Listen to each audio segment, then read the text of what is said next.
आफूले आफूलाई हेर्नुहोस् अनि विचार गर्नुहोस् के साँच्चै हुनुहुन्न होला र।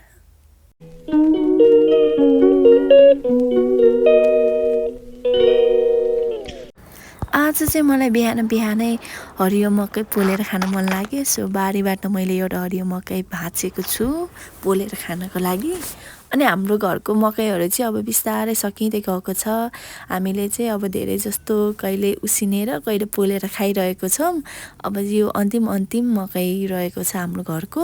र आज शनिबारको दिन पनि रहेको छ। सो हामी खानाहरू खाएर चर्चको लागि हिँड्यौँ।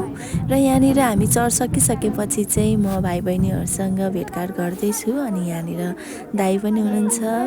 सो हामी बाजे र म चाहिँ चर्च भ्याएर घरको लागि हिँड्यौँ। अनि हाम्रो बाजे हेर्न सक्नुहुन्छ कति हँसिलो हुनुहुन्छ के, मजाको हुनुहुन्छ है, सधैँ हाँसिराख्नुहुन्छ हाम्रो बाजे। अनि आज चाहिँ मैले चर्च जाँदाखेरि हिल लगाएको थिएँ। किनभने यो हिल अब हाम्रो घरमा भएको धेरै वर्ष भयो। अब यसलाई चाहिँ लगाएर युटिलाइज गरौँ भनेर लगाएको। तर म त हिँड्न नसकेर हेर्नु न कोटो गरेर हिँडेको छु है। मलाई त यस्तो गाह्रो भयो नि, लास्टै पछुतो लाग्यो। कतिखेर घर पुगेर यो चप्पललाई कुनामा लगेर राखिदिउँ जस्तो भइसकेको थियो। सो म त छिटो हिँडेको छु होइन, खुट्टा पनि लास्टै दुखिरहेको थियो। सो अब साँझतिर चाहिँ मैले निहुरो पनि टिपेँ। अनि यसलाई चाहिँ चिप्ले निहुरो भनिन्छ। अनि यहाँ हेर्न सक्नुहुन्छ ल हाम्रो खरायो। मैले भनेको थिएँ नि त अघिल्लो भिडियोमा पनि कि अलिकति मान्छेहरू वरिपरि आउनुहुन्न, स्वर सुनेर छिटो आउँछ है, खानेकुरा खान पाउँछ कि भनेर।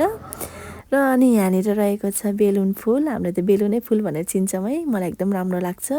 र बेलुकाको खाना खाएर म चाहिँ इभिनिङ वाकको लागि हिँडेँ। अनि जाडो महसुस भएको कारण म चाहिँ ज्याकेट र मफलर ओढेर हिँडेको छु।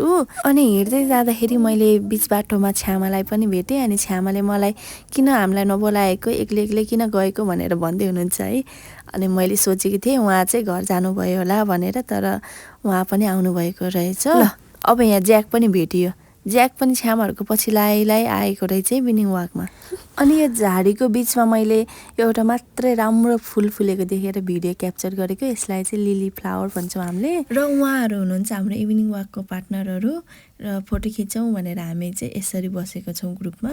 आज चाहिँ पूर्णिमा हो कि होइन थाहा छैन, तर जुन भने एकदमै राम्रो लागेको छ। आज एकदमै उज्यालो देखिएको छ रातको समयमा पनि। पहिले लोड सेडिङ हुँदा यो जुनेली रात कति रमाइलो लाग्थ्यो है। अहिले पनि म सम्झिन्छु ती दिनहरू। आकाशको त्यो जुनलाई हेरेर हामी आफ्नै परिकल्पनामा डुब्थ्यौँ, हराउँथ्यौँ है, अनेक कुराहरू परिकल्पना गर्थ्यौँ। अनि आज यति राम्रो देखेको छ कि जताबाट हेरे पनि कस्तो राम्रो कि झन् यो रुखको बिचमा त बाफ्रे। अनि परमप्रभुले नि कस्तो मिलाएर राख्नु भएको के, रातको लागि जुन, दिउँसोको लागि घाम है। परमप्रभुले हरेक कुरालाई सुन्दर अनि रहस्यमय तरिकाले निर्माण गर्नुभएको छ है। माथि आकाशमा देखिने ती ताराहरू अनि धरतीमा देखिने यी फुलहरू, प्रत्येक सृष्टिमा उहाँले आफ्नो रहस्य राख्नुभएको छ है।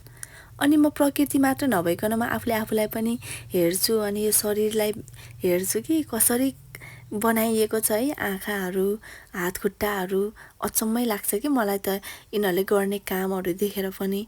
अनि अझै अचम्मको कुरा त यो आँखाको रेटिना र यो थम्बनेल के, यो बुढी औँलाको छाप कसैसँग नमिल्ने भनेपछि त कस्तो अद्भुत के, अचम्मै लाग्ने के। अनि यसरी हामी बाँचेका छौँ है भन्ने मलाई चाहिँ त्यस्तो सोचहरू आउँछ। म यो कुरामा विश्वास गर्दछु कि परमप्रभुले हामी मानव जातिलाई चाहिँ एकदमै अद्भुत तरिकाले निर्माण गर्नुभएको छ भनेर है। अनि कोही हुनुहुन्छ नि जसले भन्नुहुन्छ ईश्वरै छैन, भगवानै छैन, परमेश्वरै हुनुहुन्न भनेर।